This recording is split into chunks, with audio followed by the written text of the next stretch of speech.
Halo everyone, di sini kami dari kelompok 3 akan mempersembahkan tentang hubungan berbicara dan menyimak. Hubungan antara menyimak dengan berbicara. Menyimak dan berbicara merupakan kegiatan komunikasi dua arah yang langsung, merupakan komunikasi tatap muka atau face-to-face communication. Antara menyimak dan berbicara terdapat hubungan yang erat dari hal-hal berikut. Pertama, ujaran atau speech biasanya dipelajari melalui menyimak dan meniru atau imitation.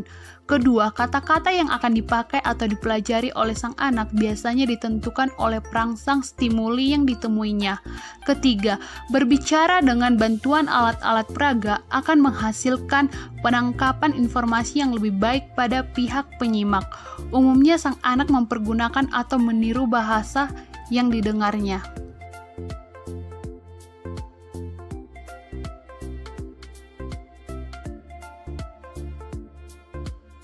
Ragam mendengarkan. Macam-macam mendengarkan dapat dibedakan menjadi 3 kelompok. Jenis kelompok ke-1, mendengarkan secara umum. 1. Mendengarkan secara diskriminatif. Mendengar dengan hanya memahami nada suara, tingkah laku, dan bahasa tubuh orang. Yang kedua, mendengarkan secara menyeluruh. Mendengar dengan memahami pesan atau pesan yang dikomunikasikan. Jenis kelompok ke-2, mendengarkan secara khusus. Pertama, mendengarkan sesuai informasi. Mendengar dengan melibatkan informasi-informasi untuk belajar sesuatu. Yang kedua, mendengarkan secara kritis. Mendengarkan informasi dengan melibatkan pengambilan keputusan. Yang ketiga, mendengarkan terapeutik atau empati. Mendengarkan dengan melibatkan usaha untuk memahami perasaan dan emosi pembicara.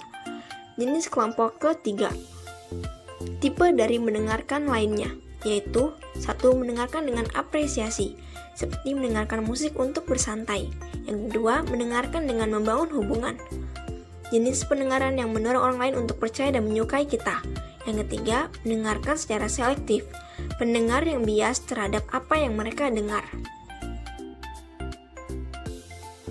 Jenis-jenis berbicara. 1. Berbicara untuk menghibur. Berbicara untuk menghibur biasanya bersuasana santai. Di sini pembicara berusaha membuat pendengarnya senang dan gembira. Contohnya para pelawak. 2. Berbicara untuk menginformasikan. Saat berbicara untuk menginformasikan sesuatu kepada halayak, pembicara harus berusaha berbicara secara jelas, sistematis, dan tepat agar isi informasi terjaga keakuratannya. Contoh, penyiar dan penceramah. 3. Berbicara untuk menstimuli. Dalam jenis berbicara menstimuli, pembicara harus pandai mempengaruhi pendengar sehingga akhirnya pendengar tergerak untuk mengerjakan hal-hal yang dikehendaki pembicara. Contoh, guru yang membangkitkan inspirasi murid, kemauan, minat, dan semangat. 3. Berbicara untuk meyakinkan. Jenis berbicara untuk meyakinkan.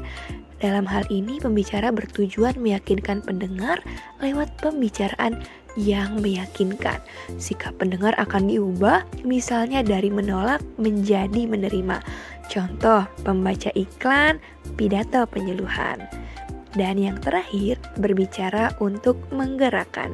Dalam jenis berbicara untuk menggerakkan, pembicara bertujuan untuk menggerakkan pendengar agar mereka berbuat dan bertindak seperti yang dikehendaki pembicara. Contoh, juru kampanye. Jadi sebagai kesimpulan, kemampuan berbicara dan kemampuan mendengarkan sangatlah penting untuk kita kuasai, karena kita menggunakannya setiap hari. Jika kita meningkatkan kemampuan berbicara dan mendengarkan yang kita miliki, maka sedikit atau banyak kegiatan kita sehari-hari akan menjadi lebih mudah. Kegiatan berbicara dan mendengarkan adalah kegiatan yang berbeda, namun erat dan tidak terpisahkan. Ibarat mata uang, satu sisi ditempati kegiatan berbicara dan satu sisi lainnya ditempati oleh kegiatan mendengarkan. Kualitas berbicara dari diri kita sendiri. Kabar baiknya, keterampilan berbicara dan keterampilan mendengarkan dapat kita tingkatkan dengan berlatih setiap hari. Sekian dan terima kasih.